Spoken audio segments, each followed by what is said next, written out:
اپنی حکومت سے، اپنی خلافت سے دستبردار ہو گئے،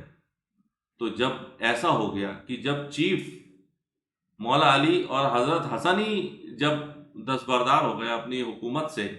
تو یہ ابو ہریرہ رضی اللہ عنہ کس کھاتے میں رہتے ہیں، جو کہ اتنے جنگجو بھی نہیں تھے؟ اور تو سبھی کا یہی حال تھا، جب دستبردار ہو گئے اور بنو امیہ پوری طریقے سے قبضہ کر لیا حکومت پر، تو کوئی کیسے ایک ورڈ بھی ان کے خلاف بول سکتا تھا؟ اس وقت کچھ بھی بولنے کا مطلب یہ ہے کہ اپنی گردن کٹوانا۔ اور یہی ابو ہریرہ نے رضی اللہ عنہ نے ہمیں اس سے بتانا چاہ رہے ہیں کہ اگر میں اللہ کے نبی صلی اللہ علیہ وسلم کی پیش گوئیاں بھی بتا دوں تو بھی یہ میری گردن کاٹ دیں گے۔ آئیے ایک اور حدیث صحیح بخاری کی دیکھتے ہیں، 7058 نمبر، جس میں سیدنا سعید بن عمر تابعی رحمۃ اللہ علیہ کا بیان ہے کہ میں مسجد نبوی شریف میں سیدنا ابو ہریرہ رضی اللہ عنہ کے ہمراہ بیٹھا ہوا تھا اور ہمارے ساتھ مروان بن حکم بھی تھا۔ سیدنا ابو ہریرہ رضی اللہ عنہ نے فرمایا کہ میں نے صادق و مصدوق یعنی کہ رسول اللہ صلی اللہ علیہ وسلم کو فرماتے ہوئے سنا تھا، میری امت کی ہلاکت خاندان قریش میں سے بنو امیہ کے نوجوان لڑکوں کے ہاتھوں سے ہوگی، وَلِیَعُوذُ بِاللَّهِ تعالی۔ یہ سن کر مروان خود ہی کہنے لگا، ان چھوکروں پر اللہ کی لعنت ہو۔ اب کہہ رہا ہے کہ ان چھوکروں پر اللہ کی لعنت، لیکن اس کو یہ نہیں معلوم تھا کہ وہ چھوکرے اس کے خود کے اپنے لڑکے ہیں، اور چار لڑکے، اس کے 4 لڑکے جو ہیں وہ خلیفہ بنے، اور اس کا ایک داماد خلیفہ بنا، اور اس کے پوتے خلیفہ بنے۔ یہ سارے بنو امیہ کے تھے، اور وہ سارے بنو امیہ کے بندر، صرف ایک کو چھوڑ کے، عمر بن عبدالعزیز رحمۃ اللہ علیہ کو چھوڑ کے، باقی سارے اس کے چھوکرے سارے خلیفہ بنے، سارے مسلمانوں کے حکمران بنے، 4 لڑکے، ایک داماد، اور باقی پوتے سارے بنے۔ تو یہ سارے جو ہے بالکل یہ ویسے ہی ہے کہ جیسے جب قرآن مجید پڑھتا ہے انسان، اور قرآن مجید میں انسان پڑھتا ہے کہ جھوٹوں پر اللہ کی لعنت، تو وہ بڑا خوش ہوتا ہے کہ جھوٹوں پر اللہ کی لعنت۔ یہ معلوم نہیں ہے کہ خود ہی وہ جھوٹا ہے، خود ہی بدکار ہے، خود ہی مکار ہے، خود ہی لعنتی ہے، اپنے اوپر لعنت خود کرتا ہے انسان۔ تو بالکل ایسے ہی یہاں پہ ہوا ہے کہ وہ کہہ رہا ہے، وہ خوش ہو کے کہہ رہا ہے کہ ان چھوکروں پر اللہ کی لعنت۔ اب یہ اسی کے چھوکرے اپنے خود چھوکروں پر لعنت کر رہا ہے۔ سیدنا ابو ہریرہ رضی اللہ عنہ نے فرمایا، اگر میں چاہوں تو فلاں اور بنو فلاں کہہ کر ان چھوکرے کے نام بھی بتا سکتا ہوں۔ راوی حدیث کہتے ہیں کہ جب وہ لوگ شام کے حکمران بن گئے تو میں اپنے دادا سعید تابعی کے ساتھ بنی مروان کے پاس جایا کرتا تھا، تو میرے دادا جان جب ان کم عمر لڑکوں کو دیکھتے تو فرماتے، عین ممکن ہے کہ یہ وہی لڑکے ہوں۔ بالکل بالکل وہی لڑکے ہیں جب اللہ کے نبی صلی اللہ علیہ وسلم نے فرما دیا کہ بنو مروان کے لڑکے امت کو برباد کریں گے، تو یہ سارے وہی ہیں، بنو امیہ۔ ہم نے ان سے جواباً عرض کیا، آپ سیدنا سعید بن عمر تابعی رضی اللہ رحمۃ اللہ علیہ ہی بہتر جانتے ہیں۔ تو وہ انہوں نے کہا کہ بھئی آپ زیادہ بہتر جانتے ہیں، آپ کو زیادہ علم ہے۔ وہ کیا کہہ سکتے تھے؟ اور جب تک ان لوگوں کا ٹائم آیا ہوگا، جب سعید تابعی کے جب پوتے ہو گئے، جب وہ بوڑھے ہو گئے، تب تک تو ان کا اور زیادہ برچسپ ہو گیا تھا، اور زیادہ انہوں نے پاور گین کر لی تھی۔ جو آدمی 3 کانٹیننٹس کا راجا ہو، اس کے خلاف کون بولے گا؟ اور وہ بھی تب جب وہ آپ کی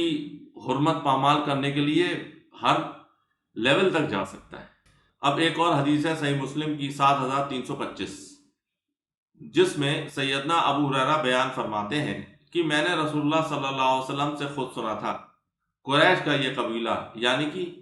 بنو امیہ میری امت کو برباد کرے گا۔ تو رسول اکرم صلی اللہ علیہ وسلم نے خود ہی فرما دیا تھا کہ بنو امیہ میری امت کو برباد کرے گا، وَلِیَعُوذُ بِاللَّهِ تعالی۔ ہم نے عرض کیا، اے اللہ تعالیٰ کے رسول صلی اللہ علیہ وسلم، پھر آپ ہمیں ایسی حالت میں کیا حکم دیتے ہیں؟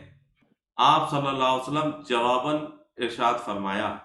کاش کی لوگ ان سے الگ ہی رہیں، یعنی امت کی بربادی کا سبب بننے والے حکمرانوں کے ساتھ کسی بھی برے عمل میں ہرگز شامل یا شریک نہ ہوں۔ سبحان اللہ۔ تو رسول اکرم صلی اللہ علیہ وسلم نے پہلے فرما دیا بنو امیہ میری امت کو برباد کرے گا اور ان سے الگ رہنا ہے۔ تو اس وقت بھی جو اللہ کے برگزیدہ بندے تھے وہ ان سے الگ رہے، اور الحمدللہ ہم بھی ان سے الگ ہیں، ہمیں ان سے کوئی محبت نہیں ہے، بس وہ ہماری اس امت پر مسلط ہوئے جس بھی طریقے سے ہوئے، لیکن نہ ہم ان سے محبت کرتے ہیں اور نہ ہی ہم ان کے وکیلوں سے محبت کرتے ہیں جو آج تک اس دنیا میں۔ اللہ ہمیں اس گمراہی سے بچائے۔ آئیے ایک اور حدیث دیکھتے ہیں، یہ مسند احمد کی حدیث نمبر 8302 ہے، اور اس کو شیخ زبیر علی زئی نے مقالات جز صحیح میں صحیح کہا ہے۔ تو اس حدیث میں سیدنا ابو ہریرہ بیان فرماتے ہیں کہ رسول اللہ صلی اللہ علیہ وسلم سے خود سنا تھا 70 کی دہائی کے آغاز میں، یعنی کہ 61 ہجری، اور چھوکروں کی حکمرانی سے اللہ کی پناہ مانگ پڑی۔ تو رسول اکرم صلی اللہ علیہ وسلم نے خود ہی بتا دیا کہ 70 کی دہائی کے آغاز، یعنی کہ جب 60 سال پورے ہو جائیں گے، 60 ہجری پوری ہو جائے گی، تو 70 کے آغاز کب ہوگا؟ 61 ہجری سے، 70 کی دہائی کا۔ تو 70 کی دہائی کا آغاز 61 ہجری سے ہوگا، اور نعوذ باللہ من ذالک حضرت امام حسن علیہ السلام کا شہادت اور واقعہ کبرا 61 ہجری میں ہوئی۔ تو رسول اکرم صلی اللہ علیہ وسلم نے پہلے ہی فرما دیا کہ 70 کی دہائی کے آغاز سے اللہ کی پناہ مانگو، اور چھوکروں کی حکمرانی سے اللہ کی پناہ مانگو۔ تو چھوکروں کی حکمرانی کب ہوئی؟ جب یزید بنا، تو وہ چھوکروں کی حکمرانی تھی، اور یزید بھی ینگ آدمی تھا، ایسا نہیں تھا بوڑھا تھا، ینگ آدمی تھا، ینگ لڑکا تھا۔ پھر ایک دوسری حدیث ہے دلائل النبوہ للبیہقی میں، جس کو شیخ زبیر علی زئی نے صحیح کہا ہے۔ تو اس میں سیدنا ابو ہریرہ رضی اللہ عنہ مدینہ منورہ کے بازار میں چلتے پھرتے یہ دعا مانگا کرتے تھے، اے اللہ تعالیٰ مجھے 60 کے سن تک باقی نہ رکھنا، اے لوگوں تمہاری بربادی ہو، حضرت معاویہ کی کنپٹیوں کو مضبوطی سے پکڑ کر انہیں روک لو، اے اللہ تعالیٰ مجھے چھوکروں کے اقتدار کے دور تک باقی نہ رکھنا۔ تو جب انسان کو اللہ کے نبی صلی اللہ علیہ وسلم پر یقین ہو، 100% اعتبار ہو، آپ کی کہی ہوئی بات پر اعتبار ہو، تو وہ تو یہی کرے گا۔ جب رسول اللہ صلی اللہ علیہ وسلم نے فرما دیا کہ 70 کی دہائی کے آغاز میں اور چھوکروں کی حکمرانی سے اللہ تعالیٰ کی پناہ مانگا کرو، تو حضرت ابو ہریرہ رضی اللہ عنہ یہ فرماتے تھے کہ مجھے 60 کی عمر تک، 60 کی ہجری تک مجھے زندہ رکھنا، اس کے بعد مجھے اللہ تعالیٰ اٹھا لے، مجھے وہ سب دیکھنا نہ پڑے جو اس کے بعد ہوگا۔ اور الحمدللہ سیدنا ابو ہریرہ رضی اللہ عنہ کی وفات 60 ہجری میں ہی ہو گئی، اللہ تعالیٰ نے ان کی سن لی، اور انہوں نے یہ بھی فرمایا کہ جو معاویہ بن ابی سفیان رضی اللہ عنہ کر رہے ہیں انہیں وہ کرنے سے روک لو جو وہ کر رہے ہیں۔ تو اتنی بڑی یہ کوئی چھوٹی بات نہیں ہے، یہ اللہ کے نبی صلی اللہ علیہ وسلم یہ ساری خبر ہمیں دیکھے گئے ہیں، اور تبھی ہم اتنے رسوخ سے بولتے ہیں کہ جو معاویہ رضی اللہ عنہ نے کرا وہ بہت ہی غلط کیا، اور انہی کی وجہ سے اس امت میں بگاڑ آیا، اور ایسا بگاڑ آیا ہے کہ امت ابھی تک سنبھل نہیں پائی ہے، اور ابھی تک کھنڈت ہے، چھن بھن ہے، فرقوں میں بٹی ہے، گروہوں میں بٹی ہے۔ اب دوسری حدیث ہے مسند ابی یعلا میں 6430، اور اس حدیث کو شیخ حسین سلیم اسد اور شیخ ارشاد الحق الاشری اور شیخ زبیر علی زئی نے مقالات جز 6 میں صحیح کہا ہے۔ اس حدیث میں ہے کہ سیدنا ابو ہریرہ بیان کرتے ہیں کہ رسول اکرم صلی اللہ علیہ وسلم نے خواب میں دیکھا کہ گویا حکم کے بیٹے یعنی حکم جس پر رسول اکرم صلی اللہ علیہ وسلم نے لعنت فرمائی تھی، اللہ کی لعنت ہو اس پر، اور کیوں فرمائی تھی؟ کیونکہ یہ اس کا بیٹا، یہ اور اس کا بیٹا مروان جو بعد میں مسلمانوں کا حکمران بنا، یہ حکم رسول اللہ صلی اللہ علیہ وسلم کی نقل اتایا کرتا تھا، مطلب رسول اکرم صلی اللہ علیہ وسلم کی میمیکری کرتا تھا۔ یہ نعوذ باللہ من ذالک، یہ مردود شخص، تو اس کا ایسا شخص جو رسول اکرم صلی اللہ علیہ وسلم کی میمیکری کرتا ہو، اور اس کا بیٹا مروان، اس کے بارے میں ہے کہ مروان بن حکم اور اس کی اولاد آپ صلی اللہ علیہ وسلم کے منبر شریف پر اچھل کر چڑھتے ہیں اور اترتے ہیں، مطلب اس کے بیٹے اللہ کے نبی صلی اللہ علیہ وسلم کے منبر پر بیٹھے ہوئے ہیں، یعنی کہ مسلمانوں کے امیر بنے ہوئے ہیں، مسلمانوں کے بادشاہ بنے ہوئے ہیں۔ یہ خواب دیکھنے کے بعد آپ سخت طیش یعنی کہ غصے کی حالت میں آ گئے اور ارشاد فرمایا، میں کیا دیکھ رہا ہوں کہ حکم کے بیٹے یعنی مروان بن حکم اور اس کی اولاد میرے منبر پر بندروں کی طرح اچھل کود کر رہے ہیں۔